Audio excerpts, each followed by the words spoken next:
Hoje a análise do Chelsea que estreou no Mundial de Clubes contra o Los Angeles FC. Foi um jogo meio parado, mas foi até interessante da gente falar algumas coisas, alguns sinais positivos. A estreia de Leandro Delap, por exemplo, pelo Chelsea. Os gols do Chelsea vieram de Enzo Fernandes e Pedro Neto. Dois gols interessantes ali. Foi um jogo onde teve futebol, cara. Assim, eu esperava menos do Los Angeles, mas tem um motivo também do porquê que ele conseguiu jogar bem aqui. A gente vai falar um pouco sobre isso, né? Esse ritmo meio que de pré-temporada que o Chelsea teve nesse jogo. Enfim, vamos entender como é que todo esse jogo aqui rolou e como é que o Chelsea conseguiu essa vitória nessa estreia do Mundial de Clubes. Pra quem não me conhece, eu sou o Corvo, apresentador desse canal. Seja muito bem-vindo ao Plano Blues. O Chelsea foi pra campo com o famigerado 4-2-3-1 dele contra um 4-3-3 do Los Angeles. É uma formação que, na maior parte do tempo, quando o Chelsea utiliza, ela não é bem um 4-2-3-1, né? Ela é um 3-2-4-1 e que foi o que a gente viu em campo na maior parte do tempo, né? O Cucurella se juntando ao ataque, na maior parte do tempo virando meio atacante ali por dentro. Normalmente ali a gente viu uma dupla de volantes, como foi mesmo descrita ali, né? Eles estavam ali bem formando aquela linha de dois ali no meio de campo. E a linha de três era formada pelo lateral direito e os dois zagueiros, ok? Basicamente era isso. Então era assim que o Chelsea usava na parte do ataque. Teve alguns outros padrões, sim. Eu vi os outros padrões que rolaram em campo, né? Cucurella às vezes pisando no meio do campo como volante e Enzo subindo, né? Principalmente no segundo tempo, quando o Enzo Fernandes entrou. Então teve algumas modificações ali. No primeiro tempo, inclusive, isso não estava sendo muito efetivo, né? E, cara, o que chamou muita atenção nesse jogo, com certeza, foi o ritmo do Chelsea, cara. O Chelsea já é um time lento. É a natureza do estilo de jogo de Enzo Maresca. É um jogo mais chato mesmo, que controla muito o jogo, que controla a bola, que pensa demais o jogo, que não acelera muito o passe, que fica o tempo inteiro passando bola. No começo, na pré-temporada que aconteceu no ano passado, a gente viu um Chelsea ali que conseguia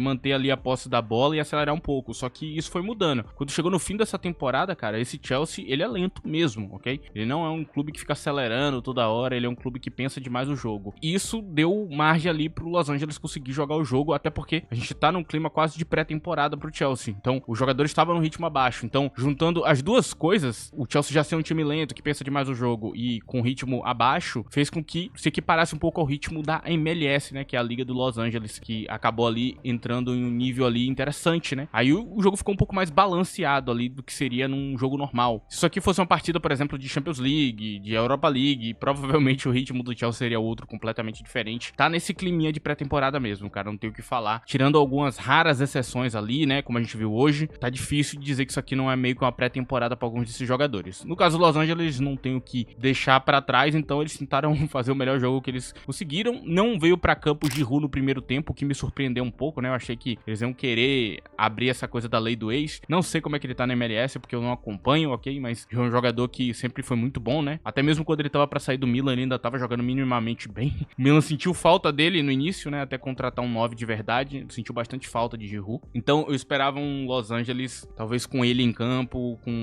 usando algumas outras estratégias, mas o Los Angeles estava tentando construir. O que deu muito errado, né, o Los Angeles não ficava muito com a bola no pé. A construção, ela mais ou menos acontecia muito nos pés do Igor Jesus, o brasileiro. Não é o Igor Jesus do Botafogo, ok? É outro Igor Jesus que é meio campista, pelo jeito. E ele tava conseguindo fazer muito bem as saídas de bola, o que me impressionou um pouco, porque ele mostrou um jogo de contrapressão muito bom. É um jogo de contrapressão que poderia ser utilizado em liga maior, ok? Esse cara podia estar jogando na Bundesliga, por exemplo, em um time médio ali, poderia ser um jogador desse tipo de time, porque apresentou realmente que ele consegue construir no meio do caos, tava sendo bem pressionado, inclusive, né? Não é aquela pressão absurda, né, que o Chelsea faz quando tá na temporada no ritmo maior, mas foi uma pressão boa, cara, uma pressão boa. Quando os nossos volantes subiam também pra pressionar, isso demonstrava ali, então me impressionei bastante com esse jovem aí, que fez o jogo acontecer. E o primeiro tempo do Chelsea, cara, foi o primeiro tempo de muita falha, né? É um time que tentava fazer as coisas e falhava, e parava na marcação, e não ia. A gente viu o Madueke passando muita vergonha ali, jogando na ponta esquerda, né? Não é a ponta dele, ele é um ponta direita, ele não é um ponta esquerda. Diferente da teoria que alguns têm, né, de que todo ponta pode jogar em qualquer lugar, não pode. Você tem que deixar o ponta na posição certa. São raras as exceções que mantêm, né, o nível nas duas pontas, são bem raros mesmo os casos. Na maior parte do tempo tem pontas que conseguem jogar nas duas pontas, mas quando ele vai pra ponta que não é a principal, ele tem uma queda pequena de rendimento. E tem ponta que simplesmente não consegue fazer as duas, ok? E pra mim é o caso de Madueke. Ele não vai conseguir fazer as duas, então não vale a pena ficar colocando ele, cara. Nesse jogo podia ter começado, por exemplo, com o Tariq Jorge. Seria mais interessante começar com ele e trazer outras pessoas, né? É uma falta que a gente vai ter nesse momento atual, que é a falta de um ponto ali pra aquela parte. Só que a gente tem, por exemplo, Nkunku também, como opção que dá pra botar na ponta. Ele já jogou jogou na ponta esquerda e jogou direito. Então é um cara que pode fazer a função também. Então o Chelsea não tá limitado a ficar adaptando um jogador, eu não vejo necessidade disso. Essa adaptação dele dá resultado com o Neto. O Neto começou a jogar muito bem a partida, foi muito bem no jogo e deu bastante resultado pra ele priorizar Neto como jogador daquela posição. Deixar o Madueke de reserva, não tem muita saída, não tem muito o que fazer. E o Chelsea,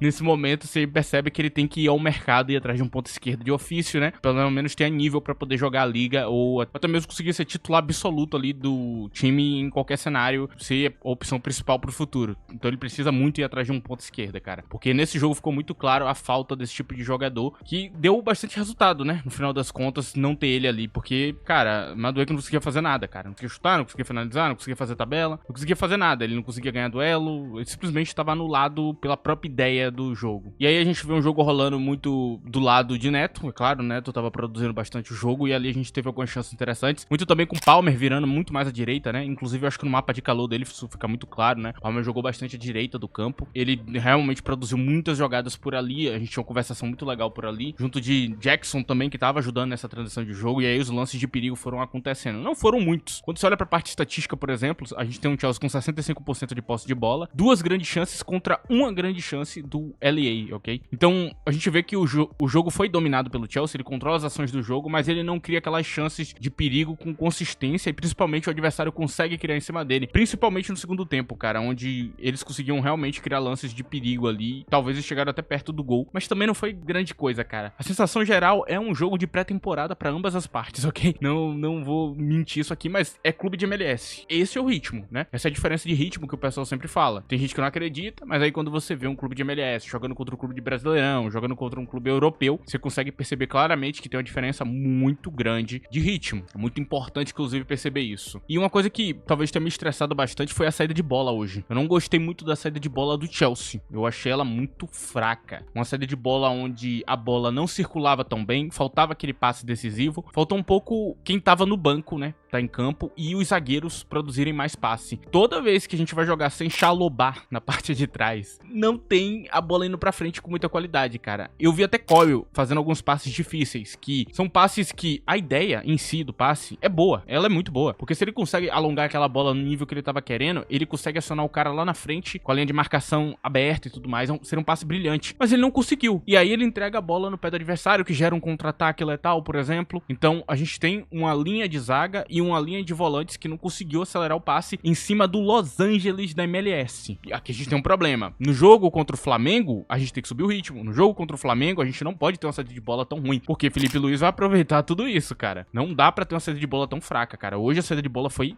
decepcionante, cara. Com alguns lances de real perigo ali que o cara poderia aproveitar melhor se ele fizesse uma pressão com mais consistência, né? Porque realmente, cara, a bola não circulava muito bem, então ficava naquele toque na parte de trás, e o toque nunca acelerava, o toque nunca ia pra frente. Demorava muito tempo, aí ela lateralizava o jogo pra o ponta. Aí também outro recurso que tinha era Palmer baixar pra tentar construir o jogo de novo. E esse recurso que é tão utilizado o tempo inteiro e que não deveria, cara. Palmer devia ficar mais lá em cima esperando a bola. Falta muito disso nele, cara. Porque quem tá atrás não faz a bola chegar na frente, cara. É um problema aí que hoje irritou um pouco, cara. Porque realmente, cara, tinha campo. O time do Los Angeles não tava tão bem assim no jogo pra você dizer, pô, não tem campo. A pressão não tava tudo isso. Ele só tava bem organizado taticamente e defensivamente. E foi suficiente pro Chelsea ter dificuldade pra criar o jogo, né? Pode ser por causa do ritmo de pré-temporada que tá acontecendo, ou pode ser porque realmente tá faltando nessa parte, cara. E assim, eu senti que faltou bastante, ok? Eu senti que faltou bastante. Coisas precisam mudar nisso aqui quando a gente enfrentar o Flamengo. E aí, cara, no segundo tempo, o jogo eu acho que ele foi definido, né? Tem o lance do gol de Pedro Neto, onde ele foi muito bem, com toda certeza. E aí, no segundo tempo, o Enzo Fernandes faz uma infiltração, né? E termina ali o jogo ali. Não tem muito mais o que você falar, não tem muito mais pra onde você ir, né? Aos 79 minutos, ele garante o jogo. Foi um belo momento, né? Com assistência de Delap, que entrou muito bem no jogo e fez um excelente papel. Eu não acho que ele tenha feito um jogo muito superior, mas pra uma estreia foi legal que a gente viu bons sinais, né? Tanto nessa assistência que ele dá, a inteligência de Enzo, né? Que conseguiu entender o plano tático, conseguiu entender o que ele tem que fazer em campo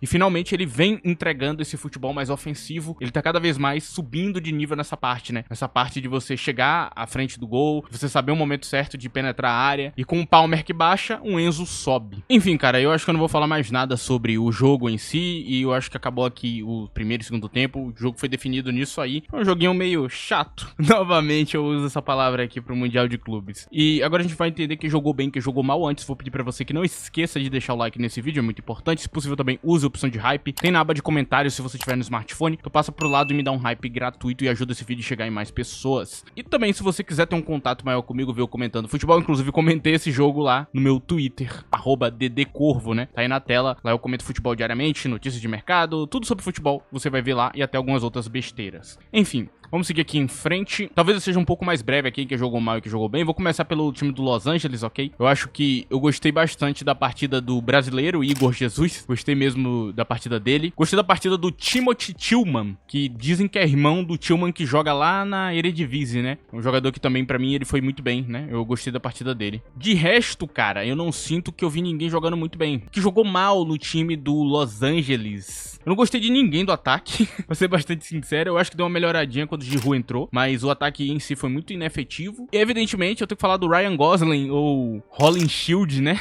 O Ryan Rolling Shield, que, cara, foi vergonhoso aquele lance lá que ele tomou um drible de Pedro Neto, cara. Foi um bagulho feio, assim, mano. Assim, foi aposentado por Pedro Neto, cara. Pela idade dele, tá na hora de aposentar mesmo, tá ligado? Foi feio, cara. Assim, tenho que destacar aqui que aquilo ali não foi muito da hora, não. De resto, a galera manteve o ritmo e tentou aplicar o futebol e deu errado, cara. É isso, não tem muito o que falar, não. Mas a maioria marcou direitinho e tudo mais, tirou o espaço do Chelsea, dificultou bastante o nosso jogo, inclusive. Então não tem muito o que falar aqui sobre eles. E agora no Chelsea, cara, de quem jogou bem, cara. Gostei muito da partida de Nicolas Jackson, jogou muito bem. Ótimas transições, deu assistência e foi muito importante pro jogo, ok? Foi uma figura que ajudou muito o Chelsea a garantir essa vitória. Gostei muito do jogo dele. Evidentemente, o MVP do jogo é Pedro Neto, não preciso mais falar nada. Ele realmente foi muito bem nesse jogo. Acho que a maioria dos bons duelos, a maioria das jogadas criativas começou ou transicionou por ele. E ainda as finalizações, cara. No fim do jogo mesmo, ele meteu uma bola que quase foi gol. Tá bem, tá voando, tá no ritmo bom. Eu acho que é um jogador que talvez na próxima temporada melhore, né? Porque tava precisando e no fim da temporada foi dando uma melhorada e agora parece dar um sinal bastante positivo, né? Gostei do jogo de Caicedo no meio de campo, ok? Foi muito bem no meio de campo Caicedo. E eu gostei do jogo de Cucurella no conjunto geral, ok? Ele foi bem balanceado em campo e eu acho que ele executou bem. Vindo do banco de reserva, eu gostei muito do jogo de Enzo Fernandes e Lian Delap. Ambos foram definitivos ali pra mudar o rumo do jogo, né? Ambos entraram ali no segundo tempo e juntos fizeram acontecer a jogada do gol. E Delap eu destaco o duelo, né? A capacidade dele de gerar jogo. Você viu aquilo que eu falei sobre Jackson perder a bola toda hora? Você viu o Delap perdendo a bola? Não, você não viu, né? Porque não é normal ficar perdendo a bola igual um palhaço. Então, é um sinal muito positivo, cara, de um cara que a gente pode lançar a bola e ele fazer uma parede, fazer um pivô, saber guiar o lance, né? O lance de gol mesmo, ele vai pra ponta direita e faz o passe, cara. Uma coisa que Jackson às vezes deveria fazer. Com as habilidades que ele tem, ele deveria. Agora, ele não faz. A tomada de decisão, que eu sempre falo, né, é ruim. E aí você vê aquele Jackson que tá o tempo inteiro afundando em jogada em movimento. É legal, você acha ele muito fácil. Mas também tem que produzir um pouco o jogo. O 9 tem que acabar ajudando também o time a desafogar nesse tipo de lance. E basicamente é isso, cara. Não tenho muito mais quem falar e eu não vou ficar falando também dos jogadores que vieram do banco assim. Eu não acho que ninguém foi mal, não. Que foi mal no Chelsea que tava em campo, cara. Eu não gostei do jogo de Romeu Lavia, particularmente, eu achei bem fraco. E eu não gostei da linha de zaga no geral, ok? Eu acho que a linha de zaga hoje foi bem esquisitinha, mano, em campo. Faltou fazer a bola ir um pouco mais pra frente, faltou arriscar um pouco mais. E faltou um jogo de maior qualidade também. Até quando os caras chegavam no ataque, eu senti falta ali dos zagueiros estarem realmente bem no lance. Se tivesse num ritmo maior ou um time melhor do outro lado, acho que a coisa poderia ser complicada. Volto a repetir, contra o Flamengo isso aqui tem que melhorar, cara. Com toda certeza. Isso aqui tem que melhorar contra o Flamengo. Ah, e também teve Noni Madueke, né? Que fez uma partida horrível, ok? A partida de Noni Madueke também foi muito ruim. Palmer fez uma partida bem abaixo também, ok? Eu acho que a partida de Palmer foi bem decepcionante. Eu acho que essa é a palavra. Tem um lance mesmo que ele sai na cara do gol e era só finalizar e ele perde um gol jogando a bola no céu. Foi estranho, ok? Palmer foi abaixo do normal nesse jogo. Não gostei. É isso, rapaziada. Tamo bem. O Chelsea tá